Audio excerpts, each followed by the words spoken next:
Depuis le plus jeune âge, je te l'avais dit, de me prouver à moi-même que je pouvais tout faire. On se fait courser, ils sont là à pousser, il y a les condés derrière, ils poussent mon fauteuil en courant. Jusqu'à ce qu'on se fait péter. 10 mois d'isolement, je suis le seul détenu dans le monde entier à avoir fait 10 mois d'isolement en fauteuil roulant. Population carcérale classique, en prison avec les autres. Ils me jettent dans la fosse, c'est plus clair comme ça. Voilà. La première patate, elle arrive quand 2002 sur une extorsion de fonds. J'ai jamais eu peur de mes parents, de personne. Il y a personne. T'avais peur que de lui. Non, personne ne pouvait me plus jusqu'à aujourd'hui. J'ai fait ce que personne n'a fait, parce qu'il n'y a que moi qui l'ai fait.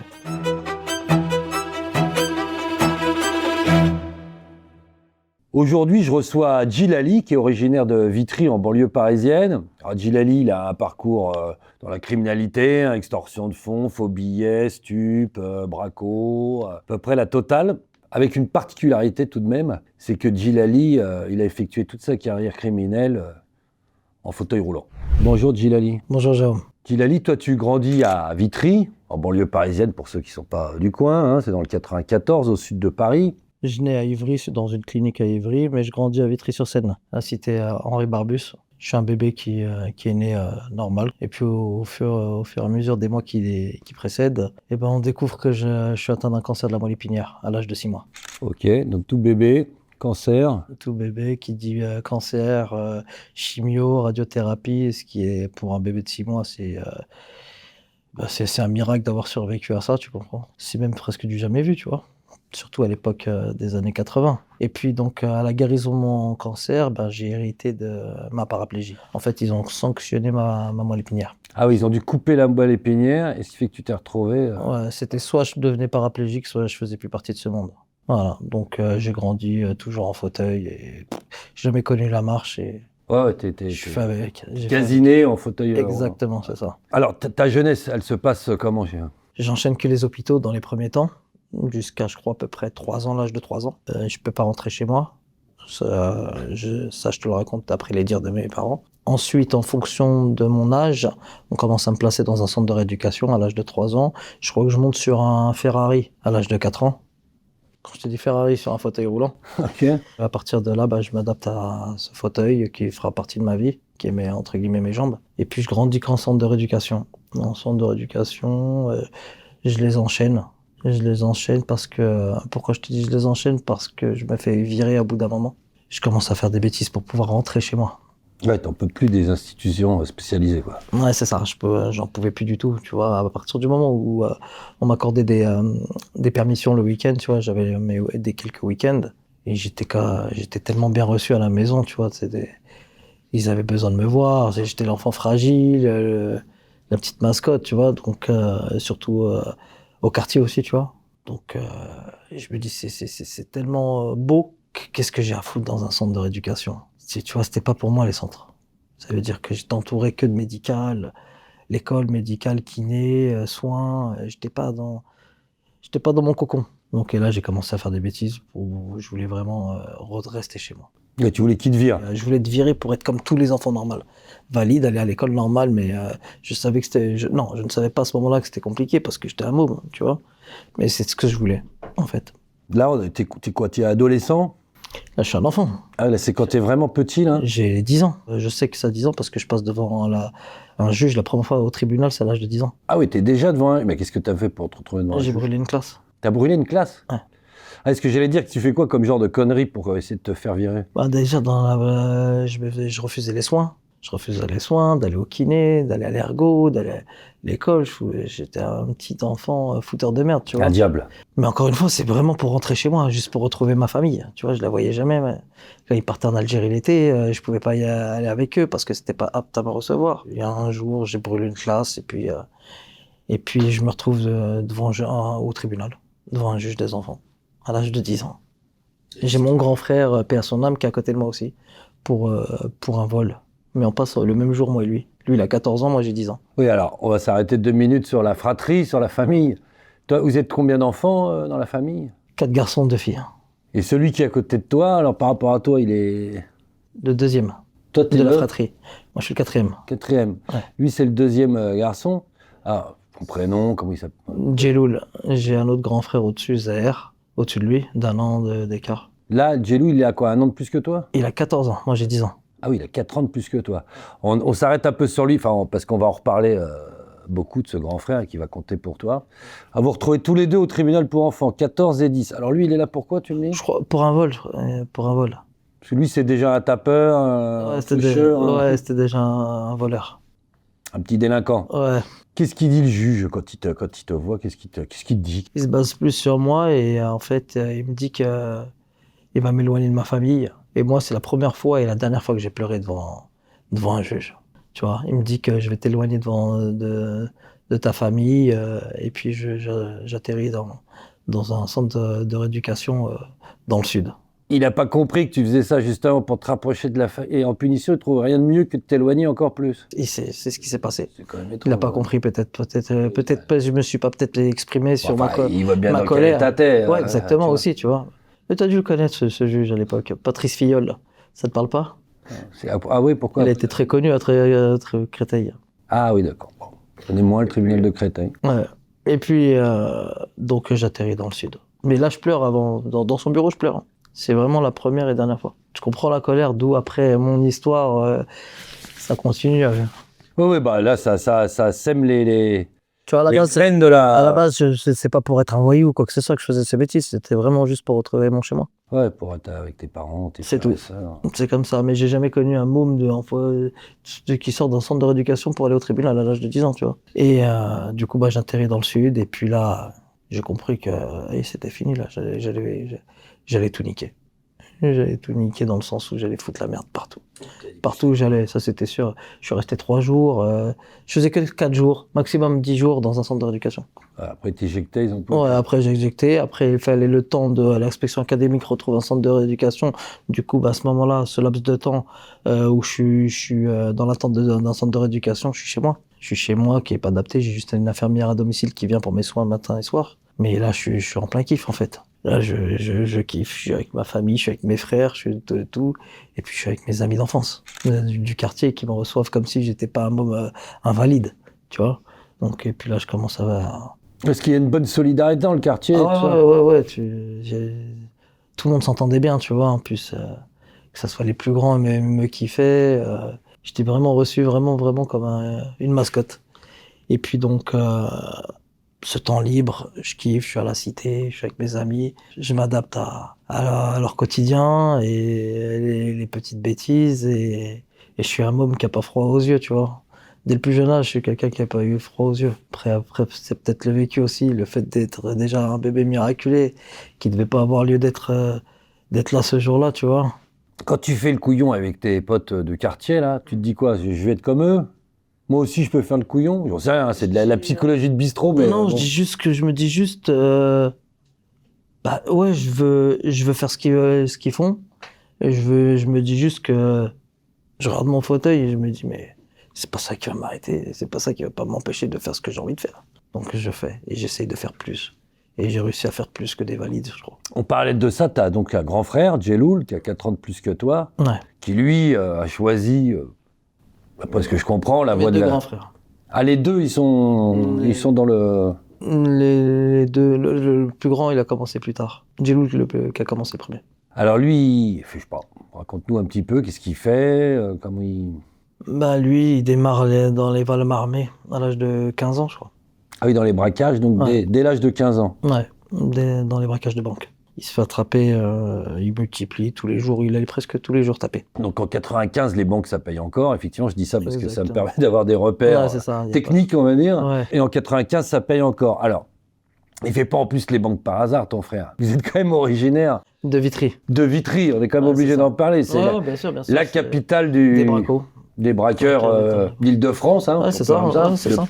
Depuis longtemps, depuis les années 60 même. 70, ouais. Ouais, 60-70.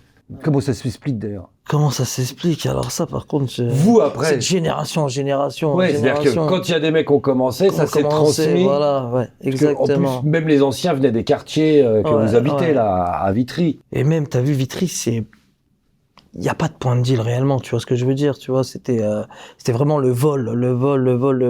Il n'y avait pas de point de deal, c'était des petites cités, c'est plein de petites cités, mais en vrai, c'est une grande cité, Vitry-sur-Seine. Tu comprends ce que je veux dire? Oui, ça fait des petits ensembles qui, finalement, à l'échelle de la ville, ça Que fait... tout le monde se connaît à Vitry, tout le monde se connaît, donc t'as vu, c'est pas possible de construire un four, quand je dis un four, un terrain de shit ou de cocaïne, c'est très dur, tu vois. Et du coup, là, la facilité chez nous, c'était dans le vol. L'argent, il était là, dans le vol, les vols à main armée. Raconte-moi, tout le monde met la cagoule là-bas? On en avait déjà discuté, raconte-moi ça. C'était, je sais pas si ça peut se croire, mais tout le monde mettait la cagoule. Un mec qui sortait de l'école, tu te dis, lui, jamais il va braquer. Au bout du compte, il a fini braqueur. Il s'est retrouvé au CJD ou Centre au des jeunes D1, détenus. centre des jeunes détenus, À Fleury. exactement, à Fleury. Et tu te dis, mais lui, il a braqué, lui. Et ouais, tout le monde est passé par le braquage. Une espèce de diplôme municipal à avoir. On aurait dit, ouais, voilà, t'es obligé de passer par le braquage pour dire que je suis un mec de Vitry, t'as compris? Il y a aussi des gens qui ont été fascinés par ça. Oui, il y avait une forme de fascination, d'excitation, de machin, j'imagine, autour de ça, quoi. Donc toi, tu côtoies toute cette faune, et donc ton frère, il fait partie, à 15 ans déjà, oui. Ouais, 15 ans. Donc à 15 ans, il se fait péter à 16 ans, je crois, 16 ans. Il se fait attraper à 16 ans, et puis pour 8 banques. Ah oui, quand même. On lui en colle 8 ans, mais à son actif, je pense que... Il y en avait d'autres, ouais, après, c'est pas une rêve, tu vois, mais... Ouais. Et il se fait attraper pour 8 banques. Il prend 5 ans. 5 ans... À 16 ans. Ouais, à 16 ans. Je sais plus En tout, il fait 3 sur à peu près. Sur les 5. Tu vois, il sort au bout de 2 piges en mandat de dépôt, en attente de procès, puis voilà, après il prend 5 et il refait sa dernière année, je crois. Donc après, ensuite... tu sais, la prison, c'est un truc que j'ai compris, c'était pas vraiment une punition pour nous. C'est juste la privation de liberté. C'est quelque chose de mental, la prison. Et ça avait aucun effet. C'est très rare l'impact que ça causait sur un Vitrio à la première peine, tu vois. Ça faisait partie du parcours. Et puis donc du coup, il sort et il fait ce qu'il sait faire. Il fait une formation de cariste, mais ça l'intéresse pas. Il a essayé de vendre de la drogue. Du shit, parce que nous, à l'époque, on était anti-coke. Tout ce qui était la coke, l'héro, tout ça, on n'aimait pas quand on était bon. Donc il essaye de vendre du shit et au bout du compte, il en rigole. Je me rappelle cette phrase, il m'en a parlé. Il m'a dit, mais c'est pas pour moi ça. Donc il est reparti à ses activités. Mettre la cagoule. Toi, comment tu vois ça? Déjà, t'es au courant, toi, tu suis... Je suis au courant. Djelloul, faut savoir que c'était mon grand frère protecteur, tu vois. Il voulait vraiment que ses petits frères, que personne reproduise ce qu'il faisait, tu vois. Il était pas fier de ses actes. Il faisait ça par nécessité. Je te donne un exemple. On n'a pas été une famille qui avait des sous. Admettons, sur une anecdote, j'ai mon fauteuil, il est cassé. On n'a pas de sous pour acheter mon fauteuil. C'est-à-dire que je suis en skateboard à la maison. Ah ouais. Je suis en skateboard, tu vois pas, un petit paraplégique, j'ai quel âge? J'ai 9 ans, sur un skateboard. Donc on n'a pas les sous pour acheter. Et c'est un grand du quartier, comme un grand frère qui s'appelle Mohamed Bousseta, qui m'achète un fauteuil. Mohamed Bousseta, on va s'arrêter un petit peu, parce que Allez. c'est une figure connue c'était une figure connue du banditisme parisien. Hein. Toi, tu avais un rapport particulier, alors, et parce qu'il était de ton quartier De ma cité. Ouais. Ah, il était de ta cité, Momo Bousseta. Alors, on va tout de suite dire, on se permet de parler de lui, parce qu'il est décédé en 96. 96, exactement. Il a été abattu. Hein. Abattu, ouais. L'histoire de transactions de stupes et de pièges qu'on lui a fait à ce garçon. C'est ça. Hein, on va pas rentrer dans les détails. Quel rapport t'as avec Lui, c'est quoi? C'est la figure du quartier, la figure tutélaire? C'est la figure même de la ville. Ah ouais, de la ville, tu vois, c'est le gros voyou de la ville. C'est le gros voyou, c'est le mec qui a toujours le sourire, qui a 25 ans, qui a toujours le sourire, qui fait plaisir à tout le monde, qui fait plaisir aux petits frères, qui veut que tout le monde a de l'argent, qu'elle a un respect pour les parents énormément, tu vois. Moi, c'est ce que j'ai vu de mes yeux vis-à-vis de ma famille, tu vois. Et puis moi, c'est comme un grand frère. À chaque fois que je rentrais du centre de rééducation, quand l'ambulance elle m'a déposé à la cité, à chaque fois il est là à me dire je veux que tu ailles loin, je veux que tu sois je me rappelle, ingénieur ou informaticien, il me disait. Il m'amenait, on avait une boulangerie à côté, tout le temps il me disait prends toutes les pâtisseries que tu veux. Et après dès que je sortais le lendemain, c'était le samedi, je sortais de la maison. Je les voyais à l'époque, un loisir que t'as dû connaître, c'était au plus près du mur. Les pièces, le jeu des pièces au plus près du mur. Tout le temps, il me sortait une poignée, il me disait joue avec nous. Alors qu'il y en a d'autres, ils voulaient pas que je traîne à les grands, tu vois. Donc, c'est plein de choses comme ça. Mais tu sais, c'est des trucs que je peux pas trouver en centre de rééducation, ça. Tu vois. Et donc, je suis fasciné par tout ça. Je vois le respect qu'il a par les gens, tu vois. Il est vraiment respecté, et ça me fascine. Et puis, dont il y a lui et son frère, paix à son âme, Kader aussi, qui était à peu près le même que lui. Donc Qui est c'est décédé aussi. qui est décédé aussi sur un accident. Les frères Boussetta, c'est les modèles du coin. Ouais, des modèles et des grands frères. Quand tu dis je suis fasciné par eux, t'es fasciné par les activités aussi de voyous qu'ils ont ou juste par la personnalité des gars? C'est un tout? C'est un tout, c'est surtout la prestance. La prestance, l'amour qu'ils me donnaient, tu vois. Et je voyais la crainte aussi, beaucoup la crainte des gens. Oui, la Ça crainte se qui voyait, tu inspirait, vois, ça se voyait la crainte des gens que je ne connaissais pas, qui venaient de partout, de tous les quartiers, de toutes les villes pour le voir, tu vois. Ouais, donc tout ça ça me fascine. Avant que mon frère devienne braqueur, parce que c'était pas un braqueur, tu vois. Ouais, il débutait. Il commence quand Mohamed Personnami décède. Ah ouais, en 96. Ouais. Toi, donc, tu fais des petites conneries en parallèle avec tes copains, mais enfin, ça va pas bien loin. C'est encore modéré, vos histoires. Moi, non, à cette époque-là, je commence mes petits larcins, je suis dans les magasins, c'est les paquets de gâteaux que je vais cacher sous mon coussin, c'est à la hauteur du du gamin que je suis, tu vois. Après, c'est quoi? C'est Oui, parce que là, t'as 12 ans, 12, 13 ans. Hein. quand vrai viré et qu'on attend, j'ai 10 ans, 11 ans. 11 ans, je suis encore dans la tranche des 10 ans. En une année, je peux me faire virer 5 fois, tu vois ce que je veux dire? Ouais, ouais. Donc, je suis peut-être 6 mois à Vitry. Donc, c'est, voilà, les vols, les paquets de gâteaux. Après, ça, au fur et à mesure, c'est les vélos sur les paliers. Après, c'est les autoradios, tu vois. Et, des fois, même, mes potes, ils étaient tous à l'école. Et ben, moi, j'étais en attente, toujours d'un centre de rééducation. Bah, je galérais, bah, j'allais me pousser tout seul. Je cherchais des silex par terre. Je regardais de travers les voitures. Je cassais un carreau tout seul. Hein. J'ai 11 ans, hein, 12 ans. Je casse le carreau, j'ouvre la porte, je fais mon transfert dans la voiture, je prends l'autoradio et je me casse, tu vois. Ah ouais. Ouais, tu te dis, mais c'est de la folie. Oui, tu m'étonnes. Ouais, Ouais, c'est de la c'était pas folie. très prudent. Ouais. Non, c'est pas prudent, c'est de la folie. Ouais, C'est de la folie, c'est Forme voilà. d'inconscience. C'est l'adrénaline, c'est je veux être comme tout le monde et faire plus que n'importe qui. Et je veux être, voilà, tu comprends? Ouais, ouais, je comprends. Non, ouais, je vois très bien le. Mais ça, c'est surtout aussi quand je profite quand mon frère est en prison, tu vois. Ça, tu vois, parce que je sais que mon frère, quand il était là, je bougeais pas d'une oreille, hein, tu vois, ou alors que je voulais vraiment pas que ça se sache. Ouais, tu t'en cachais. Djeloul, il va continuer comme ça dans la carrière jusqu'à un jour où. Jusqu'à l'âge de 21 ans. Ouais, jusqu'à 21 ans. Il va être tué par la police. Est-ce que. Bon, raconte-nous un peu comment ça s'est passé. Le 26 décembre 2001, Djilou lui part braquer avec un complice et une agence de BNP à Neuilly-sur-Marne.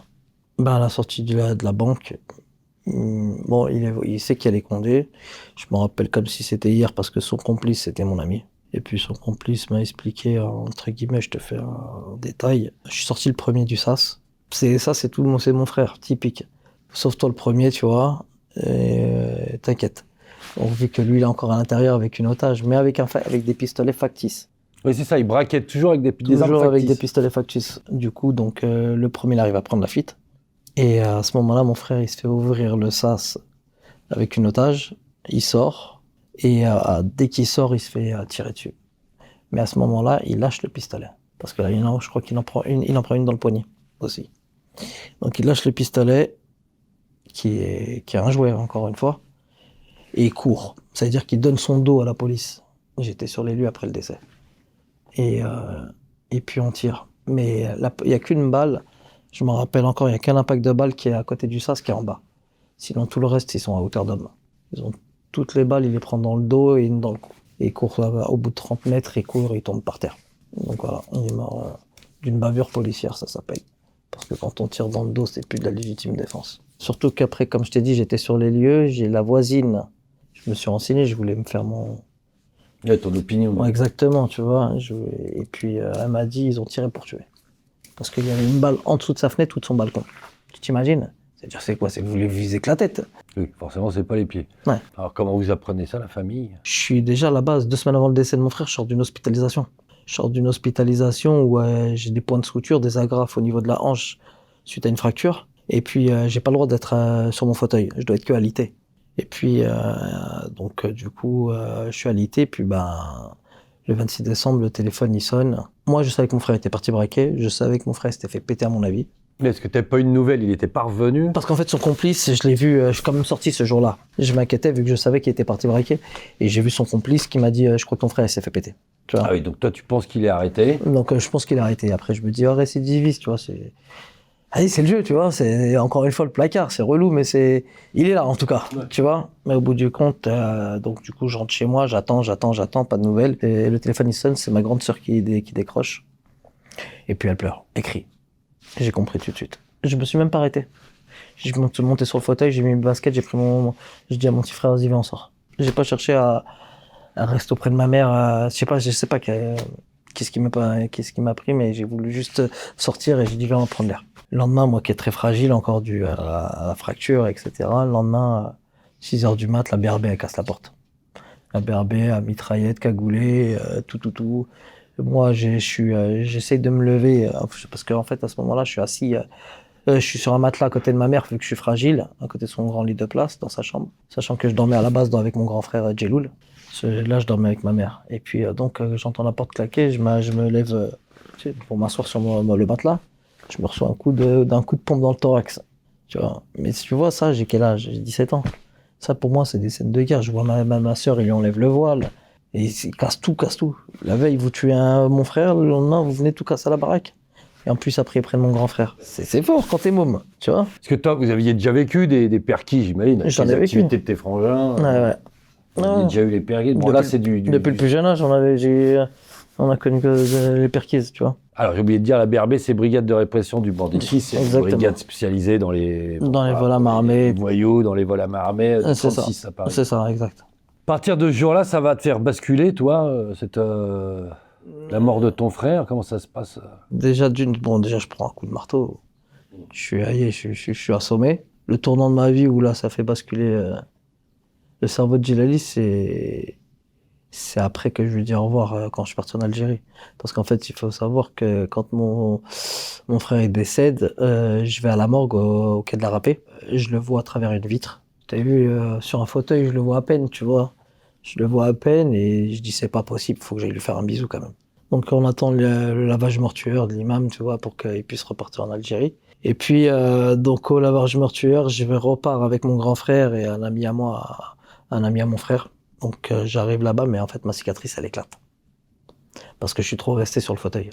Donc j'ai même pas le temps de lui faire un bisou, que ma cicatrice elle éclate et je tombe dans un état comatique. Et puis je me retrouve à l'âge de 17 ans, 6 mois sur un lit sans bouger, tout seul, parce que pendant 1 mois et demi, ma famille elle est en Algérie pour l'enterrement. J'ai que des amis à moi qui viennent me soutenir, beaucoup, énormément même. Et les infos qui tournent en boucle, parce que pendant plusieurs jours, ça a continué les émeutes pour le décès de mon frère, tu vois. Oui, on n'a pas dit, c'est qu'en fait, ça a déclenché des émeutes dans le quartier. Des grosses émeutes pendant même plusieurs années après. Du coup, pareil, je suis un homme de 17 ans qui est tout seul, qui peut pas aller à l'enterrement de son frère, qui est dans le mal déjà parce qu'au niveau de ma santé, et puis et que dans ma tête, j'ai que des scènes de guerre dans ma tête, dans mon lit d'hôpital.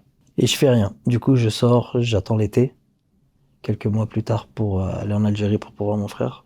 Durant ce laps de temps, je fais rien. Je suis tranquille. Je veux juste vraiment aller voir mon frère. Et puis, je lui dis au revoir, et puis quand je suis revenu, c'est fini.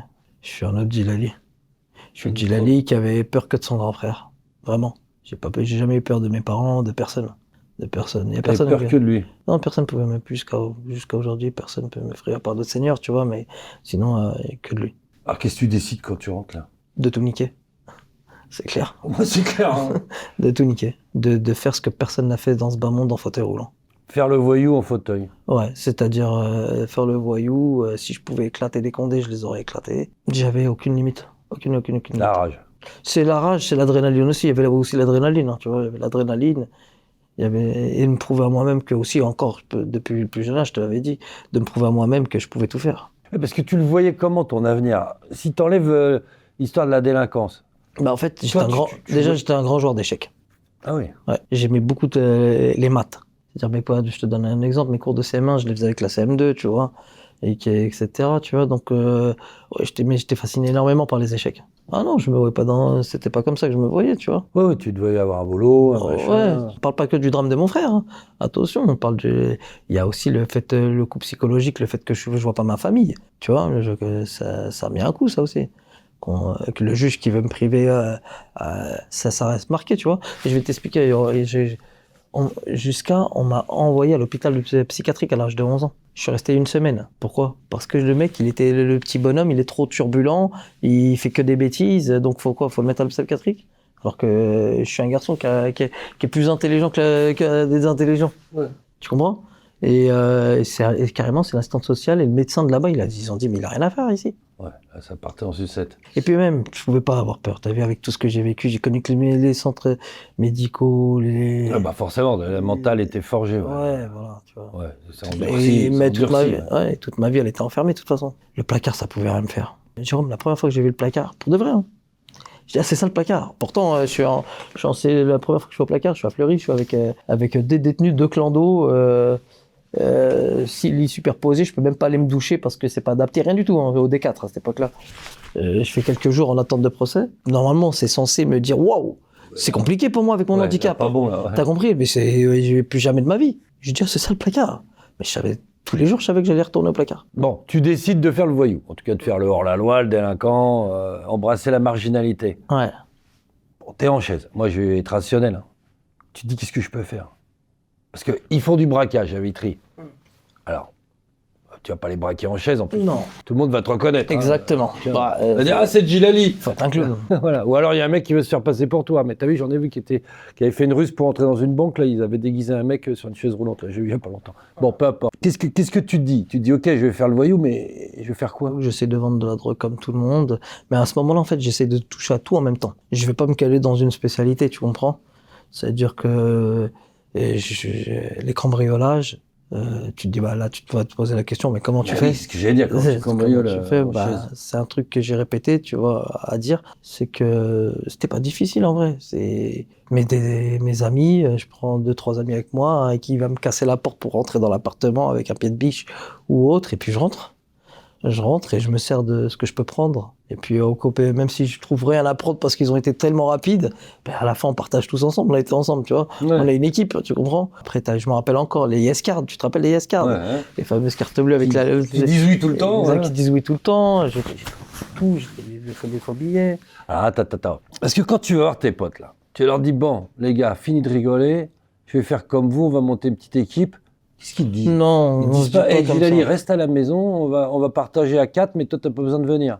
Non? Non. Ils disent pas ça, les mecs? Non, parce qu'ils savent aussi que j'en veux, tu vois. Ils me voient même pas comme un obstacle. Ils me prennent comme je suis et il y a pas de fauteuil à leurs yeux, tu vois ce que je veux dire? Ouais, ils se posent pas de questions. Ils se posent pas de questions. On fait tout ensemble. Ouais, ce qu'ils auraient pu dire, désolé, hein, tu vas nous ralentir, tu vas. Exactement, mais j'aurais pu ça va être le bordel. Je les ai ralentis, bien sûr que des fois je les ai ralentis, c'est sûr. Mais c'est là que le truc il est beau. Oui, une solidarité on est des gamins, tu vois. dans la délinquance. Mais c'est magnifique. Ouais. Ah, les mecs te prennent comme t'es. Ouais, comme je suis. Allez, viens, Gilles. Tu vois, on se fait courser. Ils sont là à pousser. Il y a les condés derrière. Ils poussent mon fauteuil en courant. Jusqu'à ce qu'on se fait péter. Quand tu t'arraches. Hein? Ah oui, vous êtes fait. Oui, du coup, vous faites Non, péter. des fois on arrive à sauver, mais ils se font péter.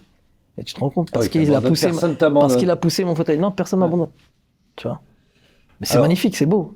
Cambriolage. Ouais. Donc c'est quoi? C'est des apparts parisiens? C'est quoi? Vous faites quoi? Des apparts, c'était un tout. Ça pouvait être le dentiste du coin, ça pouvait être la boulangerie. Quoi, c'est quoi? Tout.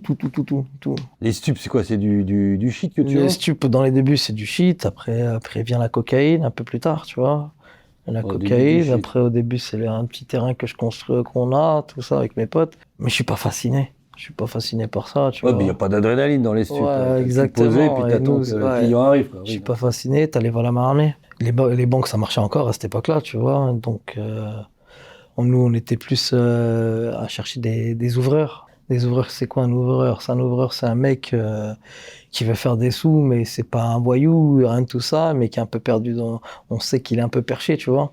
Donc, on va se servir de lui pour pouvoir lui proposer d'aller taper, en fait, d'aller braquer à visage découvert pour pouvoir se faire ouvrir le sas. Une fois qu'il est dans le sas, il sort son pistolet en plastique et puis là il braque la cliente ou autre et puis il dit derrière fais ouvrir le sas à mes potes.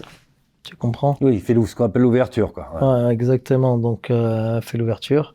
Donc moi j'étais dans ça. Des fois quand mes amis ils allaient braquer, des fois je tombe dans les repérages des lieux, tu vois, des banques ou des magasins, ça pouvait être des grandes surfaces. Et moi, j'étais quelqu'un qui aimait pas laisser tomber mes amis, que ce soit même si c'est des petits frères à moi qui les aillent braquer. Ben, mon petit frère Yacine ou autre, des fois, lui, il allait brûler des voitures, une tonne de voitures dans 2 rues plus loin, à 400 mètres, pour que les petits puissent braquer tranquille. On avait toujours plein de véhicules, tu vois, ou alors j'allais bloquer les routes, on allait bloquer les routes pour que le braco il se passe très bien. Mais c'est considéré aux yeux de la justice comme si t'étais un train braqueur, tu vois. Ah oui, c'est pas Parce parce que que... oui. parce que pour eux, j'étais le commanditaire aussi, tu vois. Il n'y a jamais eu de preuve que j'ai commandité un vol à main armée. Et puis voilà, donc et complicité. La première patate, elle arrive quand? 2002. 2002 sur une extorsion de fonds. Ah, c'est quoi, t'as racketté qui? Non, c'était un mec qui nous devait des sous, exactement. Et puis, il me devait des sous, et puis il avait pas de quoi payer. Je lui ai pris sa voiture, il a porté plainte. Donc là, je vais à Fleury, mais juste en attente de jugement. Ah oui, c'est ce que tu nous as raconté. Ouais, voilà, c'est ma première peine. Là, c'est là où je vois la première prison. Ensuite, pour les émeutes. Quand mon frère est décédé, en fait, tous les 26 décembre, on reproduisait les émeutes. Du coup, Ouais, le jour anniversaire de sa mort, tous les ans. et puis ouais, aujourd'hui, moi, je peux me permettre de te le dire parce que c'est jugé. Et puis avec du recul, ouais, j'ai commandité les émeutes pendant tous les ans. Ah, c'est toi qui chauffais le truc tous les ans, en disant, Bah, on y va les gars. parce que j'avais la colère, c'était mon frère, et puis j'allais dans les cités, dans toutes les cités voisines, et je disais, on lâche pas. Et puis ce soir à telle heure, nanana, nanana. Et puis pendant plusieurs années, j'ai reproduit les émeutes. J'ai fait ce que personne n'a fait, parce qu'il y a que moi qui l'ai fait. J'en suis pas fier, mais c'était la colère, tu vois. Et tous les ans, j'ai reproduit les émeutes à Vitry-sur-Seine. Tes parents, Ouais. qu'est-ce que tu leur dis? Parce que tu habites chez eux. Ouais. Qu'est-ce qu'ils disent? Qu'est-ce qu'ils voient déjà? Qu'est-ce qu'ils comprennent? Qu'est-ce qu'ils te disent? Toi, qu'est-ce que tu leur dis? Enfin, tu vois, c'est quoi le... Mon père, déjà, pour lui, je souffrais déjà trop depuis la naissance, tu vois. Mon père, c'est pas quelqu'un qui parlait beaucoup, enfin, il doit déjà, ça c'est sûr qu'il voulait aimait pas que je fasse les bêtises. Mon père, il a jamais manqué un parloir, dans tous les frangins, dans tous les frères qu'on a, dans toutes nos peines, il a jamais manqué un parloir. Mais vis-à-vis de moi, surtout parce que moi je suis en fauteuil, normalement c'est avec moi qu'il devrait plus dialoguer, tu vois, qui a pris cette mauvaise voie. Et puis, non. Il me disait juste fais pas de bêtises, mais pas plus que ça, parce que je pense que pour lui, je souffrais déjà énormément. Gars, il n'a pas besoin non plus de... Tu vois, jusqu'à sa mort. Ouais, il t'en a jamais voulu de ce parcours. En tout cas, il me l'a pas fait sentir. Ouais, il te l'a pas dit en tout cas. À chaque fois, en fait, il se comparait, il me faisait rigoler, tu sais, dans le sens, quand il venait me voir au parloir, il me disait, ça c'est rien, la prison que t'as connue. Moi, j'ai connu, attends. Il me disait, comment il appelait ça, tu sais, les anciens, comment ils appelaient ça, le placard, déjà? Non, il me disait que la santé. Parce que avec la santé, à l'époque, tu te rappelles, il avait fait la guerre d'Algérie, mon père, tu vois. Et il me disait, moi, j'ai connu la santé, la santé. Je dis toujours, pourquoi t'es ton frère à la santé? Il me disait, parce que j'ai gorgé une poule. T'as compris, là? Hein. Première peine de prison. Là, tu prends combien pour cette histoire de... Tu prends Je suis en mandat de dépôt, je sors au bout de 2 mois et quelques. retour au quartier. Pour les émeutes, on parle. Ah ouais, pour les... Ah oui, donc oui, on avait dit quelques jours pour la voiture, 2 mois pour les émeutes, et puis ça va être quoi? Ça va être les entrées, Après, c'est des allers-retours. entrées, sorties, entrées, sorties. Combien de fois t'es allé en prison? 6 fois. Combien t'as fait en tout, Jerry? Presque 8. Plein. Presque Ouais. 8 en plein. Ouais, pas de peine. Dans 10 mois d'isolement. Je suis le seul détenu dans le monde entier à avoir fait 10 mois d'isolement en fauteuil roulant. Ah, ils t'ont mis 10 mois à l'isolement. Pourquoi t'avais été à l'isolement 10 mois? J'avais mis un coup de lame de rasoir à un surveillant à Meaux, mais parce que j'ai juste demandé mes droits et c'était pas volontaire réellement le coup de lame. Mais et du coup, suite à ça, 10 procès, 10 tu touches un surveillant, c'est transfert disciplinaire. Ils m'ont placé à l'isolement et comme j'ai à Oni, mais en fait comme l'isolement Oni, c'est dans le Val d'Oise, dans le Val 95, d'Oise, là, exactement. Mais comme l'isolement, il a l'étage, il y a des marches, je peux pas y être.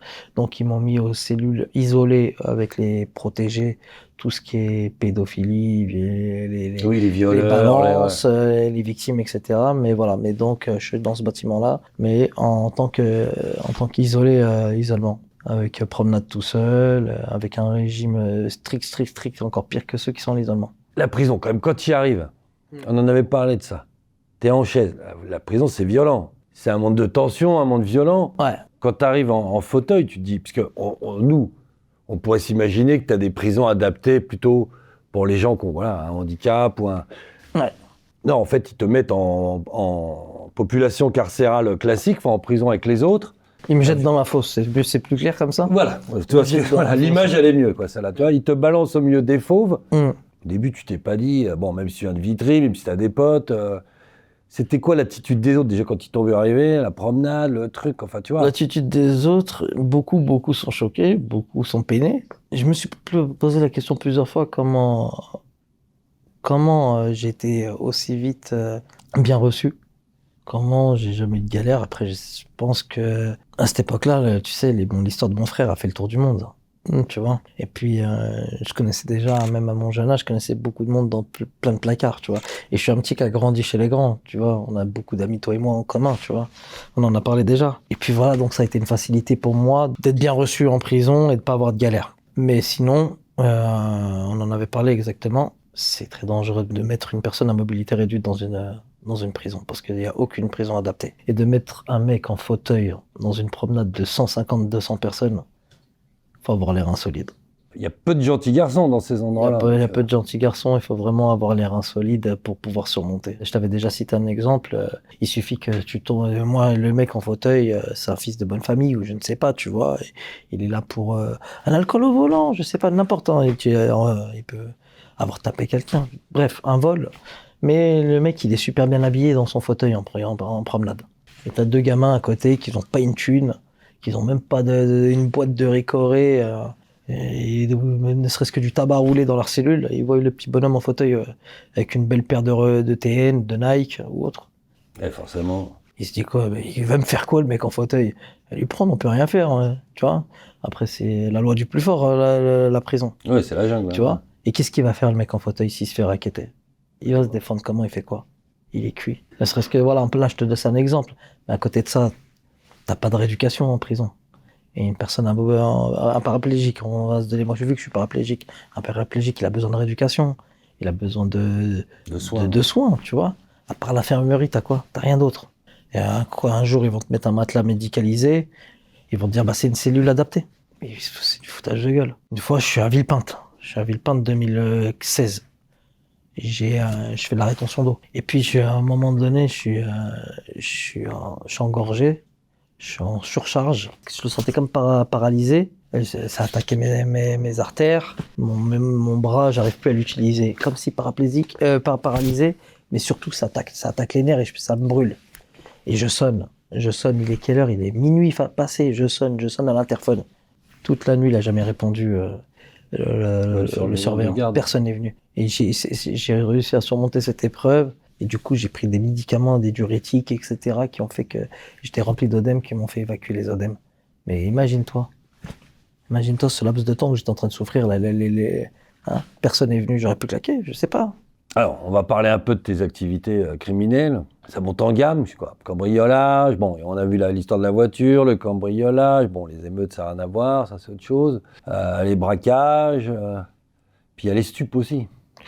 Ouais, je suis plus concentré là-dessus parce que c'est là où je découvre que c'est là où il y a énormément d'argent à faire. Mais je comprends vite qu'il faut, pour faire des sous là-dedans, c'est à la source.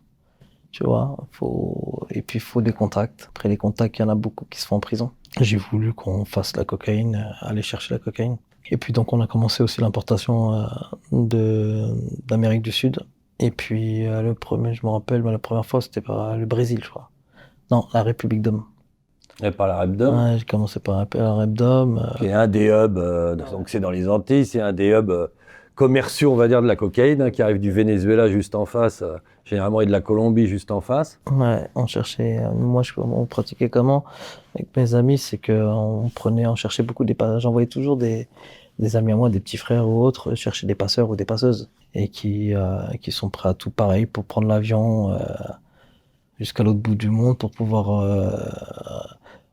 La Repdom, c'était pour faire un retour direct, ça veut dire que l'argent il était déjà arrivé là-bas et le retour avec la cocaïne. Combien ramenaient là les mules chacun? En général, c'était entre 10 et 20 kilos.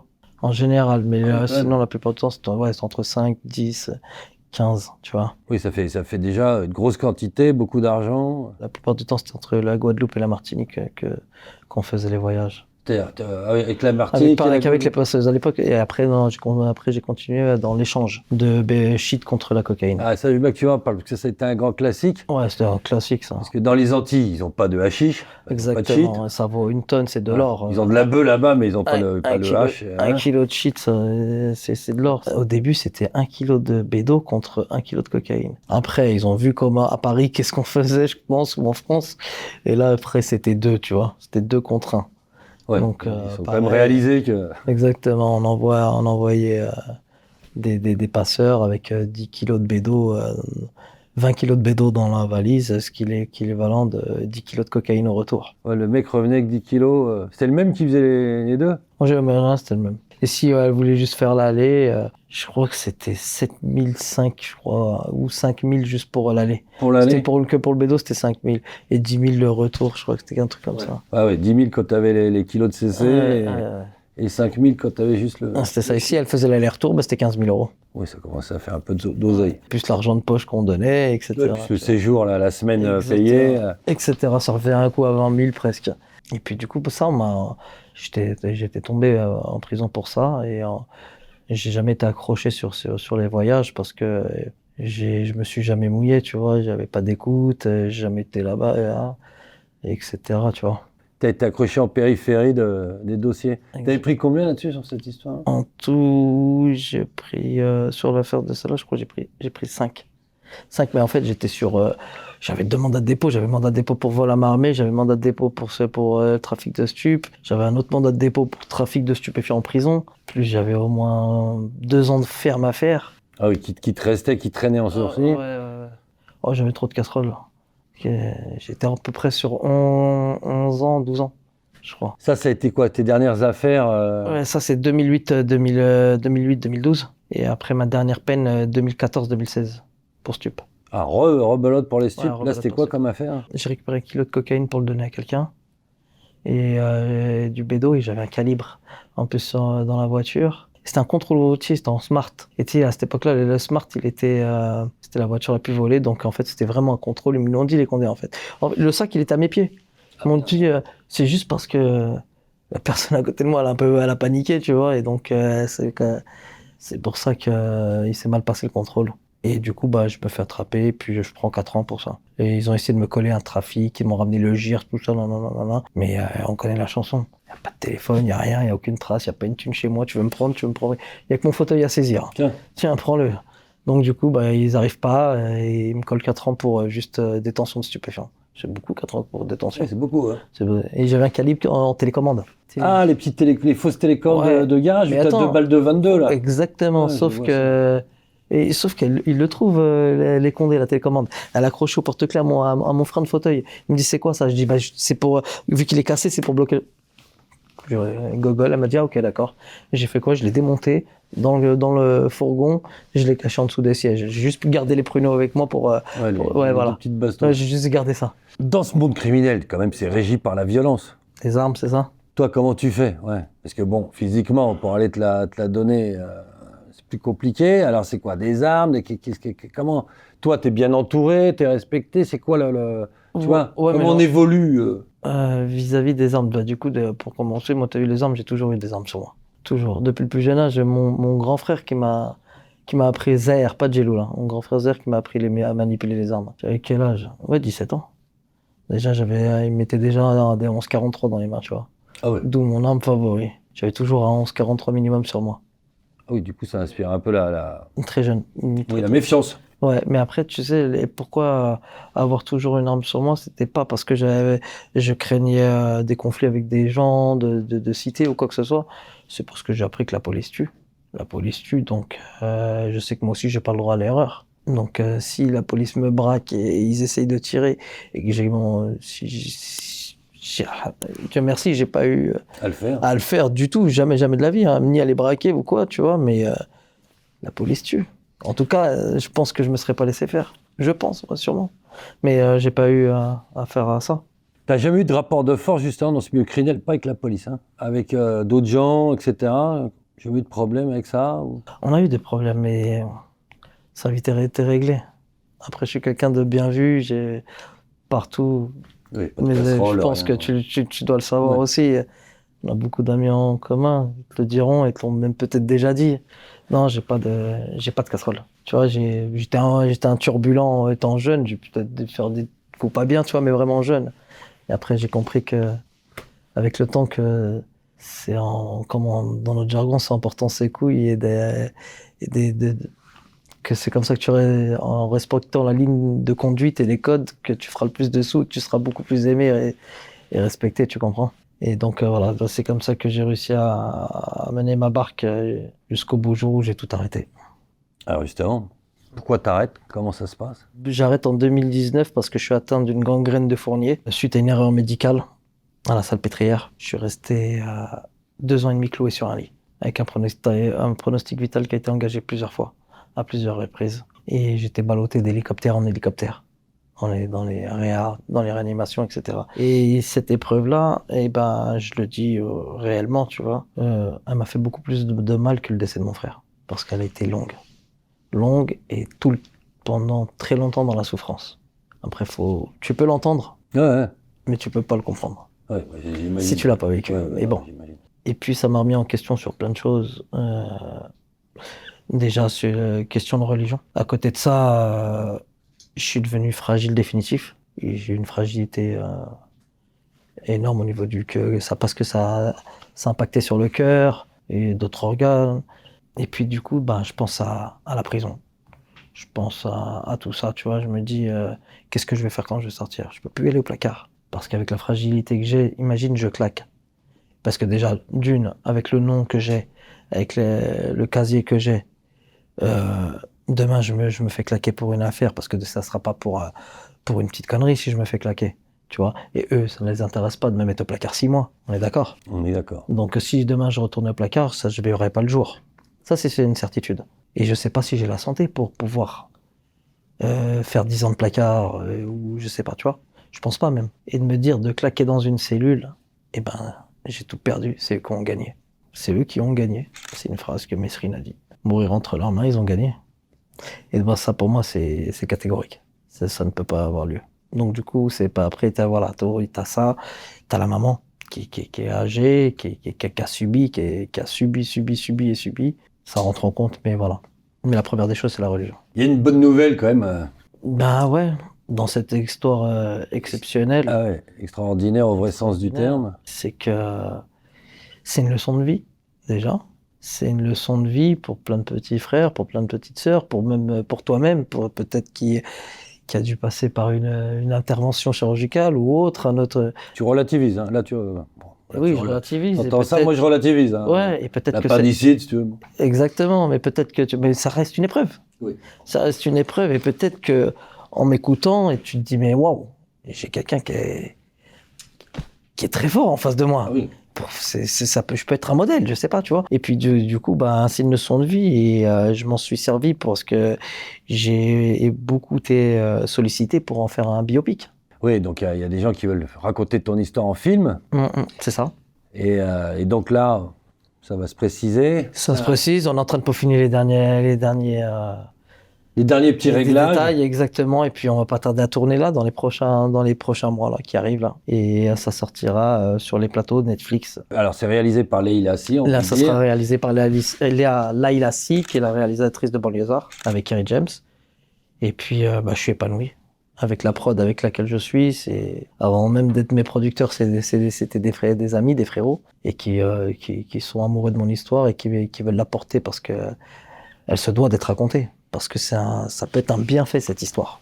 Oui, tu vois. On tire des choses positives. Exactement, c'est pas une incitation au banditisme ou autre. Non, tu vois. De toute façon, cette émission n'est pas une incitation au banditisme, on le répète. Exactement. Voilà. Et puis, c'est un hommage aussi à mon père et mon frère, tu vois, Père Laurent. Djilali. Dis-moi tout. Merci. Merci à toi. Merci d'être venu. Et de rien. Bon. Ça me fait plaisir. Et puis, continue comme ça parce qu'elles sont magnifiques, tes émissions. Et puis, c'est gentil. Je te connais depuis le plus jeune âge, hein, Jérôme, sans qu'on s'est vu plus. Mais voilà. En tout cas, chapeau. Merci Djilali, chapeau à toi. Et puis à très bientôt dans une salle de cinéma. Sans problème, avec plaisir. Tu seras à l'avant-première. C'est gentil. Merci.